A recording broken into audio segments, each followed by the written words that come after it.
જો સ્વાધ્યાય 7.9 આદેશની રીતે કિંમતો શોધો.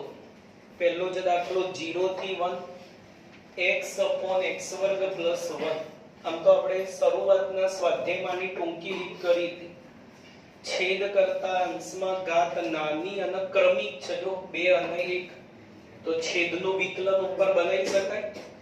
x વર્ગનું વિકલન શું થશે? 2x. તો 2 વડે ગુણો, 2 વડે ભાગો અને upper limit minus lower limit. પણ અહીંયા તમને એવું લખીને આપ્યું કે આદેશની રીતે ગણો, એટલે ધારવાની રીત જ કરવી પડે, બીજી કોઈ રીત ચાલે નહીં. એટલે શક્ય હોય ત્યાં સુધી ધારવાની રીત કરો જ સારું. તો છેદમાં જે x વર્ગ છે t ધારો. ધાર્યા પછી વિકલન x વર્ગનું 2x dt by dx. dx આ બાજુ અને 2 પેલી બાજુ. ધાર્યા પછી ખાસ લિમિટ બી બદલી દેવાની. x 0 અને 1 આમાં મૂકી દો. x 0 મૂકો તો 0 નો વર્ગ 0, 1 મૂકો એટલે 1 નો વર્ગ 1. અને હવે અંદર કિંમતો મૂકીએ. 0 થી 1 હતું એ 0 થી 1 જ રહ્યું.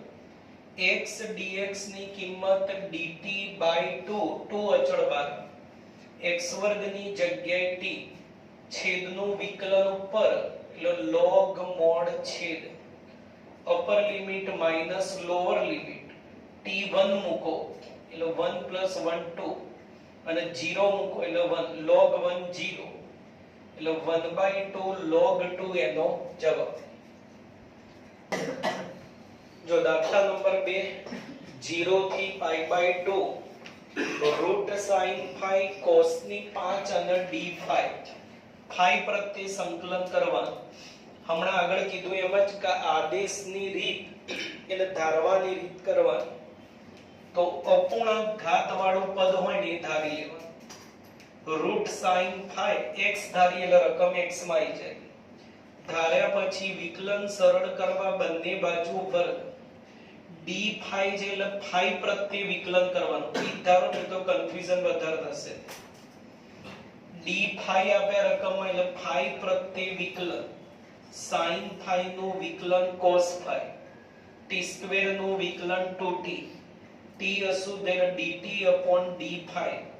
d phi આ બાજુ લાવી દો. ધાર્યા પછી લિમિટો બદલો.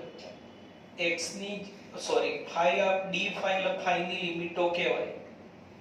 એ લિમિટો જે ધાર્યું એમાં મૂકી દો એટલે t મળી જશે. phi 0 મૂકો તો sin 0 0 0 નું વર્ગમૂળ 0.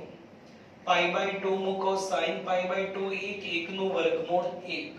મૂકી દો અંદર કિંમતો. 0 થી π/2 છે એ બની જશે 0 થી 1. એ પહેલા ઉભા રહો, જે પ્રોબ્લેમ છે cos phi d phi મળે એટલે અહીંયા cos phi લાવવા પડે 5 ઘાતની જગ્યાએ.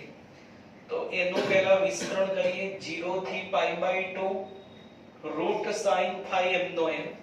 cos ની 5 ઘાત છે ને મારે ત્યાં cos લાવવો છે, તો આવા બે ટુકડા કરે. cos ની 5 ઘાત એટલે cos ની 4 ગુણ્યા cos આવી ગયું cos phi d phi. પણ તમે sin વાળું પદ t ધારે એટલે પછી બાકી આખી રકમ sin માં જ જોઈએ, ખાલી એક જ cos જોઈએ. તો cos ની 4 ઘાત ને તમારે sin માં ફેરવવી પડે. તો ધોરણ 10 એને પહેલા વર્ગમાં ફેરવો. cos ની 4 એટલે cos² નો વર્ગ અને cos² ની જગ્યાએ ધોરણ 10 1 માઈનસ sin². હવે કિંમતો મૂકો.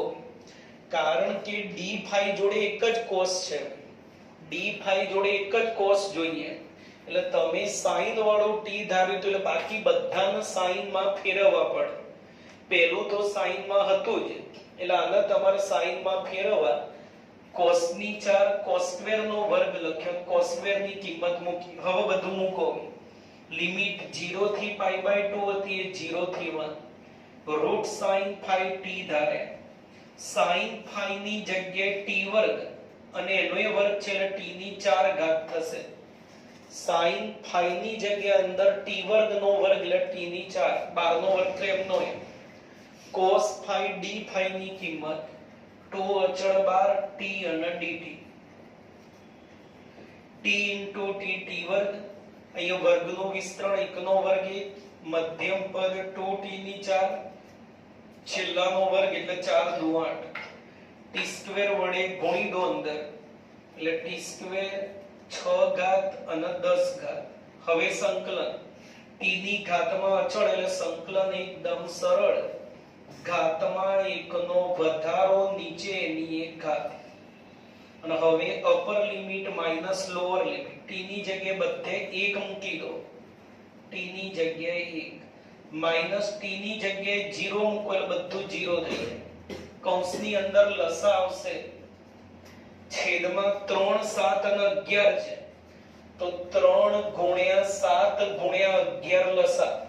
ગુણાકાર નહીં કરી દેવાનું, સરળ કરવું હોય તો 1 ને 11 સિત્તા 77 વડે ગુણો, 2 ને 11 તારી 33 વડે ગુણો એટલે 33 દુ 66, અને અહીંયા 1 ને 11 તો 6, 7 તારી 21 વડે ગુણો.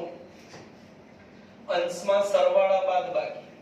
77 માંથી 66 જાય એટલે 11 ને 21 32 અપોન 3 ગુણ્યા 7 ગુણ્યા 11, છેદ ની ઉડાવી એટલે ઉપર 32 દુ 64. હવે ગુણાકાર કરવો પડશે, 21 ગુણ્યા 11 234, એટલે એની કિંમત 231. એટલે તમને એની કિંમત મળી.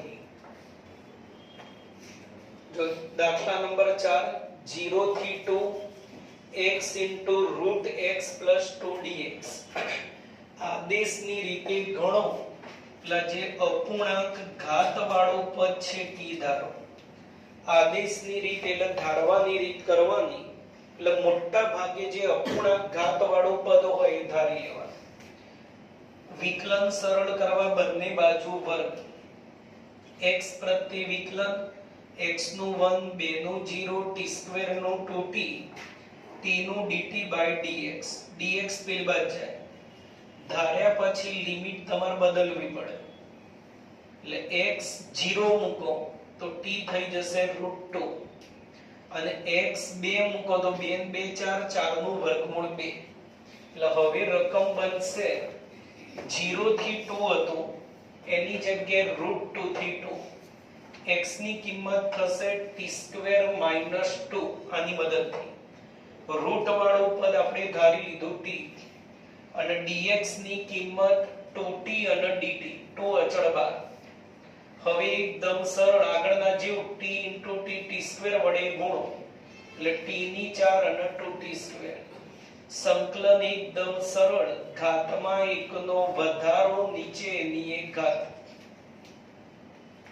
Upper limit minus lower limit.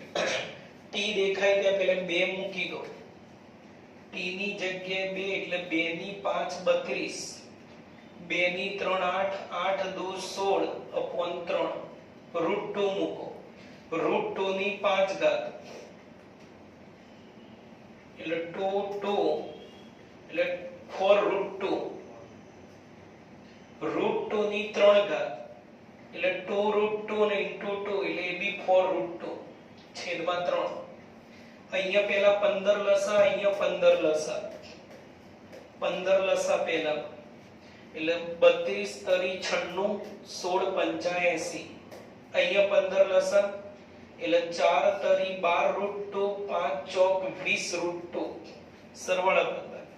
96 માંથી 80 જાય 16, અને 12 √2 માંથી 20 √2 જાય -8 √2, અને આગળ માઈનસ એટલે +8 √2 અપોન 15. એટલે જવાબ આવી. ખાલી 2 વડે ગુણી દો ઉપર એટલે 16 દુ 32 અપોન 15 અને 16 √2 અપોન 15. ઘણા કોમન બી કાઢે છે 8, અને અંદર ગુણ્યા હોય તો પણ ચાલે.